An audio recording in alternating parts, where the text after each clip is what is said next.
அனைவருக்கும் வணக்கம். இது உங்கள் சாதி மீடியா. நான் உங்கள் சந்தோஷம். 2 தினங்களுக்கு முன்பு நீர்வளத்துறை அமைச்சர் துரைமுருகன் அவர்கள் கலைஞரின் கனவு இல்லம் பணி ஆணை வழங்கி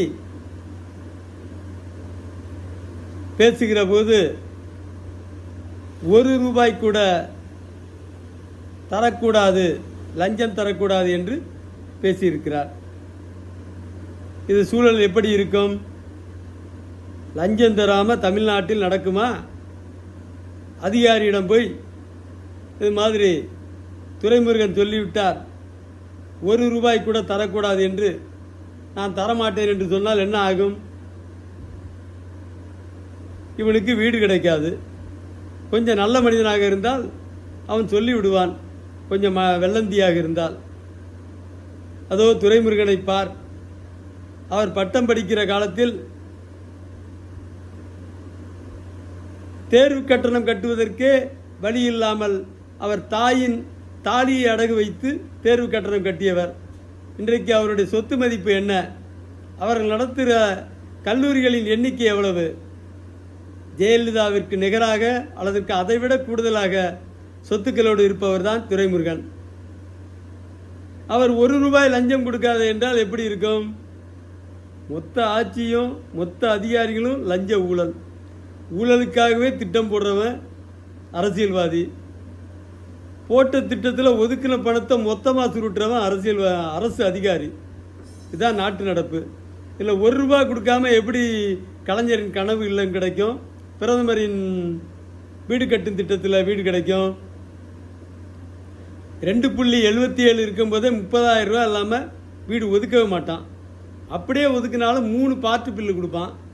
3 பார்ட்டு பில்லுக்கு கணிசமான தொகையை கொடுத்தா மட்டும்தான் அந்த பில்லை வாங்க முடியும். அதுலேயும் 100க்கு 20 வீடு தான் ஒதுக்கீடு இருக்கும். 80 வீடு போலி வீடுகள், போர்ஜரி. எவனா கஷ்டப்பட்டு காசு போட்டு வீடு கட்டியிருப்பான், அந்த வீட்டுக்கு இவனை பில்லு எடுத்துருவான். காலி மனைக்கு கூட பில்லு போட்டு எடுப்பான். வருஷத்துக்கு ஒரு தடவை கூட பில்லு போட்டு எடுப்பான், ஒரே மனைக்கு, ஒரே கட்டடத்துக்கு. ஏன் இதெல்லாம் கண்டுபிடித்து இல்லாமல் கண்டுபிடிக்கிறது யார்? அத்தனையும் கூட்டுக்களவாணி, கீழேருந்து மேலே வரைக்கும் அத்தனை பயன். ஒரு யோக்கியம் கூட கிடையாது அரசு துறையில். அரசியல்வாதிலையும் யோக்கியம் கிடையாது, அரசு அதிகாரிகள்லையும் யோக்கியம் கிடையாது. இப்படிப்பட்ட ஒரு அயோக்கியத்தனமான அரசாங்கத்தில், அது தமிழ்நாடு மட்டும் இல்லை, இந்தியா முழுக்க அப்படி தான் இருக்குது. எப்படி ₹1 கொடுக்காம லஞ்சம் கொடுக்காம வீடு வாங்க முடியும் துரைமுருகன் அவர்களே? கடந்த 10 வருஷமாக பிரதமர் வீடு கட்டு திட்டம், அதுக்கப்புறம் ஜெயலலிதா அம்மையார் கொண்டு வந்த பசுமை வீடுகள் திட்டம், ஜெயலலிதா பேரில் இருந்தது. இந்த திட்டங்கள்லாம் நடைமுறையில் இருக்குது. இது எல்லாம் முழுசாக போய் சேர்ந்துச்சா? ஊராட்சி வாரியாக வெளிப்படையாக திட்ட பயனாளிகளின் பெயரை அறிவிக்க தயாரா?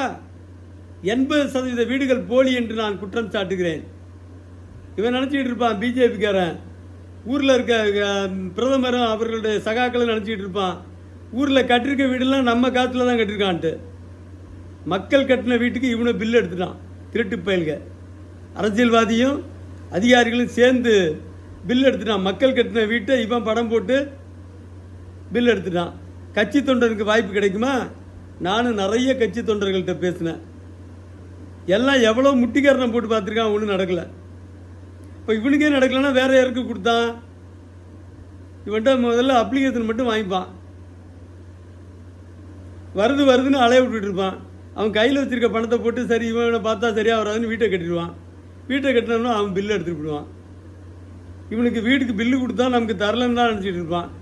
இதுதான் இன்னைக்கு தமிழ்நாட்டில் இருக்கிற யதார்த்தம். எந்த திட்டம் போட்டாலும் திருடுறது எப்படின்னே திட்டம் போடுறான். கல்வி கடன் கட்ட முடியாமல் மக்கள் பெரும் அவதிக்கு ஆளாகிறான். மாணவர்கள் கல்வி கடன் பெரு சுமையாக நிற்கிது. வங்கிகள்லாம் அடியாட்களோடு நிற்கிறான். இவன் நகை கடனை தள்ளுபடி பண்ணுறான். நகையை வை, எதை திருடலான்னு கணக்கு போடுறான். 40,000 கோடி தள்ளுபடி நகைக்கடன். அதில் 35,000 கோடி ஃப்ராடு. ஒரு 5,000 கோடி மக்களுக்கு போய் சேர்ந்துருந்தா பெரிய விஷயம். இப்படிப்பட்ட சூழல் தான் தமிழ்நாட்டில் இருக்குது. கல்வி கடன்னா அவன் சாப்பிட்டு போயிடுவான், நமக்கு ஒன்றும் கிடைக்காது, மாணவர்கள் தான் பயனடைவான். இதுன்னா நம்ம கட்சிக்காரனும் பேங்க் ஊழியர், கட்சிக்காரன் பயனடைஞ்சது மிக சொற்பம், வங்கி செக்ரட்டரிகள் தான் பயனடைஞ்சிருக்கான். வேலூரில் ஒரு செக்ரட்டரி 500 கோடி ரூபாய்க்கு சொத்து வச்சுருந்தா கண்டுபிடிச்சாங்க. ஆனால் தமிழ்நாடு முழுக்க இருக்கிற மற்ற செக்ரட்டரிகளை பிடிச்சி அவனோட சொத்து மதிப்பு என்னன்னு இவங்க ஆராயவே இல்லை. தாசில்தார் லஞ்சம் வாங்குகிறான். பெங்களூரில் இருக்கிற தாசில்தார் 1000 கோடிக்கு சொத்துக்கு வச்சுருக்கான், அவனை ஆராய்ஞ்சதில்லை. தமிழ்நாட்டில் இப்போ சமீபத்தில் மட்டும் ஒரு 3-4 தாசில்தார் சிக்கியிருக்கான் லஞ்சம் வாங்கினதா. அவன் வீடுகளில் சோதனை போடலை. முதலமைச்சர் தெளிவாக இருக்கார், நம்மளும் திருடுறான் அவனும் திருடுறான், திருடனுக்கு திருடன் ஒன்றா இருக்கணுங்கிறதில்ல. துரைமுருகன் ஒரு பச்சையான பொய்யை பரப்புகிறார். அவங்க கட்சியும் அப்படி தான் பரப்புது, அவரும் அப்படி தான் பரப்புகிறார். ₹1 லஞ்சம் கொடுக்காதுன்னா அவ்வளோ யோக்கியமான அரசாங்கமாக அவங்க அரசாங்கம். மந்திரியில் ஒரே ஒரு யோக்கியம், இவன் மட்டும் யோக்கியம். யாராவது ஒரே ஒரு மந்திரி இருக்காங்களா யோக்கியம் இல்லை? அதிகாரில் இருப்பானா? 10 லட்சம் பேர் தினசரி திருடுறான். தினசரி தமிழ்நாட்டில் 10 லட்சம் அரசு ஊழியர்கள் திருடுறான், லஞ்சம் வாங்குறான், மக்களுக்கான திட்டத்தை சுரண்டுறான், கேள்வி கேட்பாடே இல்லாமல் திருடுறான். எல்லா பையனும் கட்டுக்கோப்பில் இருக்கான், எங்கே போனாலும் ஒன்றும் நடக்காது. நியாயம் பெறத்துக்கு எங்கேயாச்சும் தமிழ்நாட்டில் ஒரு இடம், இந்த இடத்துல போனால் நியாயம் பெறலாம். நான் கூட நம்பிட்டு இருந்தேன், இந்த ஸ்டாலின் ரொம்ப அழகாக பேசிகிட்டு இருக்காரு, டிவியில் அப்பப்போ வந்து ரொம்ப யோக்கிய மாதிரியே பேசிகிட்டு இருக்காருன்னு அவர் வீட்டுக்கு போனேன். அங்கே போனால் கதை கந்தலாயிடுச்சு. 75 தடவை பொய் தகவல் கொடுத்துருக்கான். அவன் வீட்டுக்கு போனதில் 6வது தடவை அவன் போலீஸை வச்சு விரட்டி அடிக்கிறான். அவ்வளோ ஒரு மோசமான ஒரு அரசு தான் இன்றைக்கி தமிழ்நாடு அரசு. இந்த ஊழலுக்கெல்லாம் காரணம் யார்? மத்திய அரசு. 56 இன்ச்சில் மார்பு இருந்து என்ன பண்ணுறது? மக்களுக்கு எதிராக என்னென்னலாம் சட்டம் ஏற்ற முடியுமோ அத்தனை சட்டத்தையும் ஏற்றுற. தமிழ்நாட்டுக்கு எதிராக நீட்டு சட்டத்தை கொண்டு வர, நீட்டு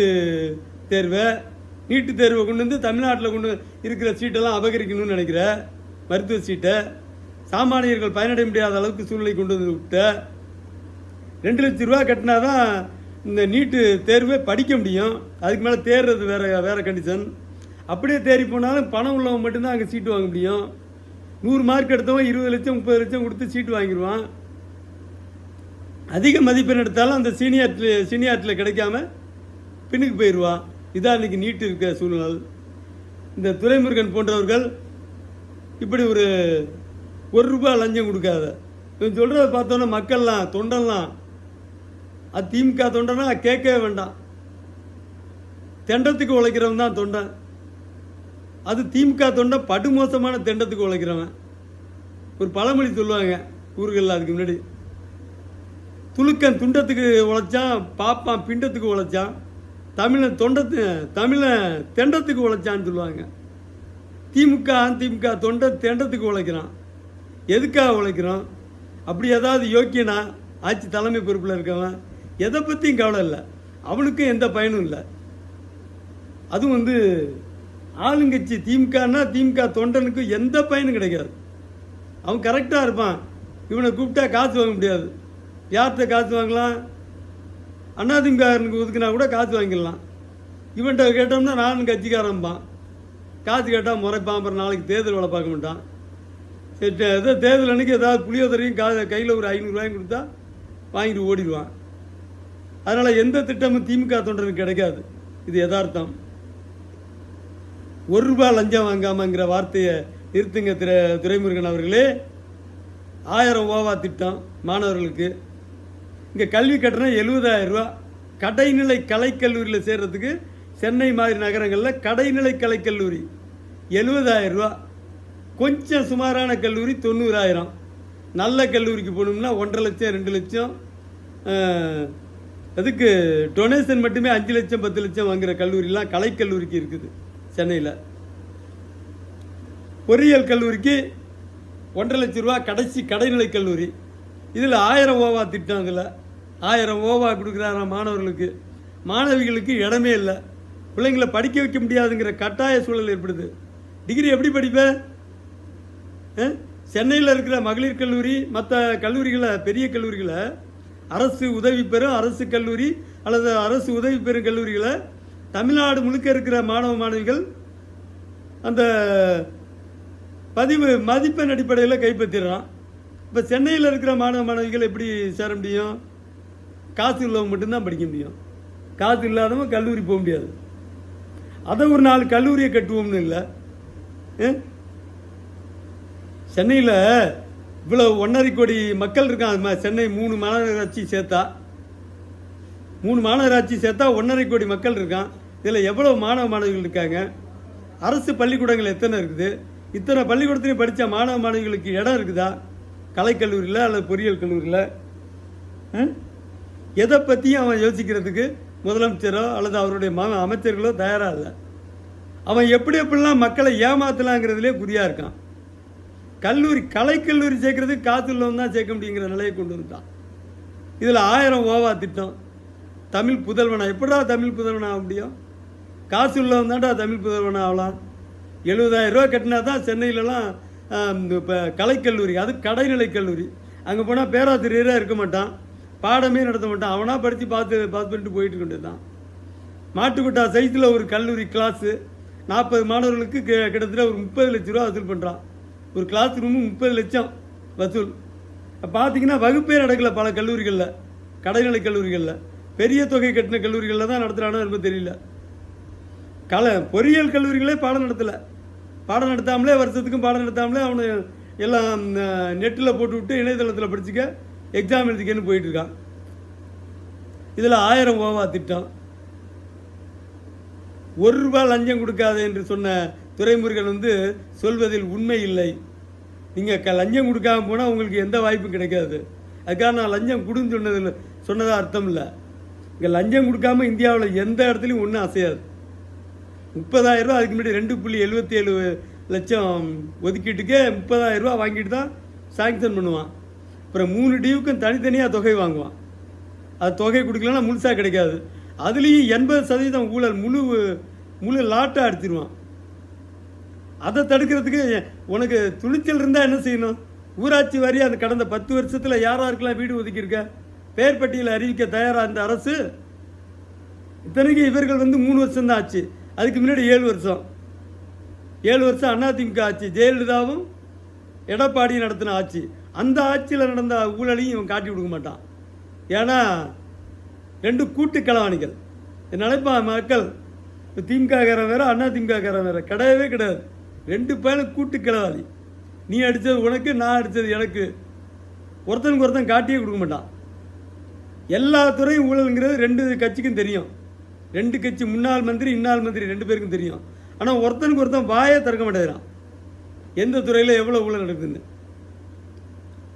நாட்டு மக்கள் இந்த 1 ரூபாய் லஞ்சத்தை கொஞ்சம் கவனமாக பார்த்து, ஒத்த ரூபாயும் தாரேன் வசந்தப்பட்டும் தாரேன், ஒத்த ரூபாயும் வேணாம் வசந்தப்பட்டும் வேணாம், அதெல்லாம் நடக்காது. இதெல்லாம் இங்கே 30,000 ரூபா கொடுத்தா தான் பழைய ஸ்கீம் படியே கிடைக்கும். இப்போ இன்னும் கூட கேட்டாலும் கேட்பான் 3 லட்ச ரூபா போட்டதுனால. கலைஞரின் கனவு இல்லைல்ல, கனவுல மட்டும்தான் அந்த இல்லம் கிடைக்கும். காசு கொடுக்கலன்னா அதுவும் கொஞ்சம் பேருக்கு தான் கொடுப்பான். கட்சிக்காரன் சொல்லிட்டுனா அவனுக்கு தரமாட்டான். கட்சிக்காரனா இவன் காற்றை வாங்கினா வேறு ஏதாவது புகார் பண்ணுவான், பிரச்சனை பண்ணுவான், நாளைக்கு தேர்தல் வேலை பார்க்க மாட்டான்.